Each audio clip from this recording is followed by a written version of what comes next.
Here I'm standing in front of our pit saw shed, which actually was constructed from a larger barn, post and beam constructed, pegged, mortars together. Here's where we do our pit sawing.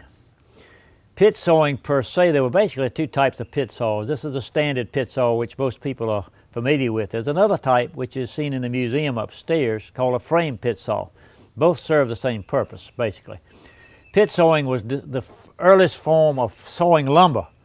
It's great if you know a little bit about antiques when you're getting ready to buy a nice piece of antique. If you look at the backboard and see how it was sawn, you can tell pretty much when it was sawed. If you see the circular saw marks that are seen from the circular saws, it's not real earlier. But if you see the irregular straight lines, it was probably from a pit saw, which usually dates it into the at least early 18, late 1700s and earlier.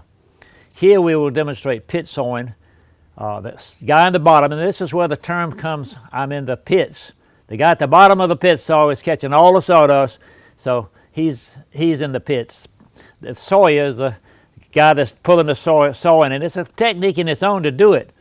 I've yet to find somebody that knows how to sharpen this thing the old-timey way, so it's slow cutting, and you have to use soft woods like pine or poplar when we pit saw. We do this demonstration frequently during our festivals. I'm standing beside the lumber drying rack that you can see how they dried their lumber in the early 1800s after they had sawed it with the pit saw. It's air dried basically. Yeah. I'll have a friend of mine, Tim Hull, demonstrate and tell you a little bit more about the use of a pit saw. Yeah. Hi, this is Tim Hull, and we're at the pit saw. Why do we call it pit saw? For obvious reasons. One of the workers is in a pit. If you've ever had a bad job and you come home and somebody asks you how you your job today and you say it was the pits, this is where the terminology comes from, because it's absolutely the hardest and worst job that was ever created.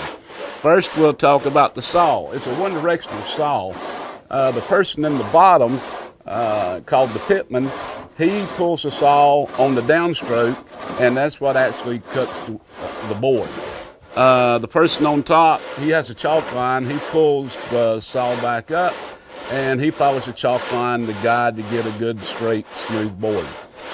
Next, we'll talk about probably the timbers that they cut.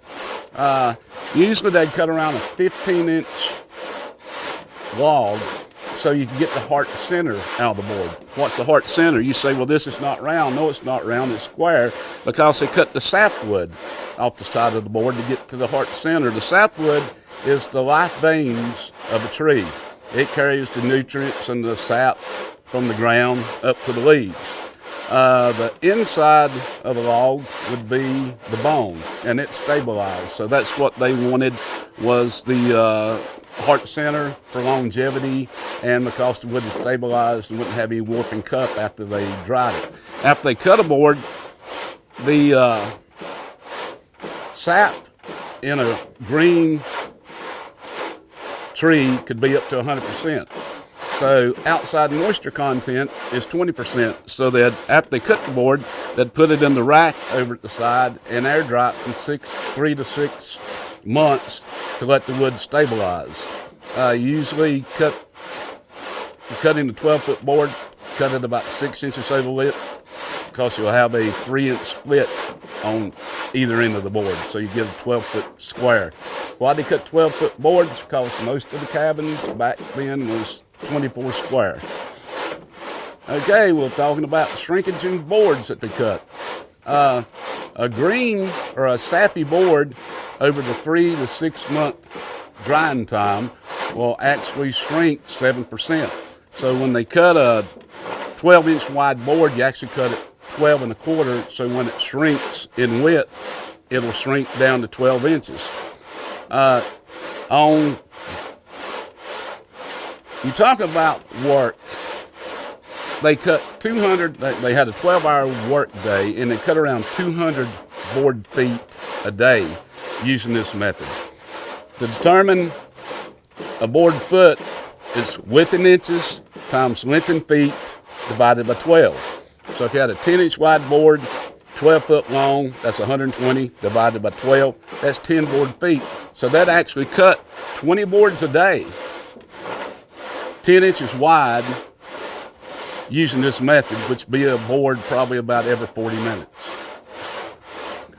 Okay, if you folks that really would like to live back in the good old days, come on back to the good old days, and we'll put you down in the pit and see how actually the good old days were.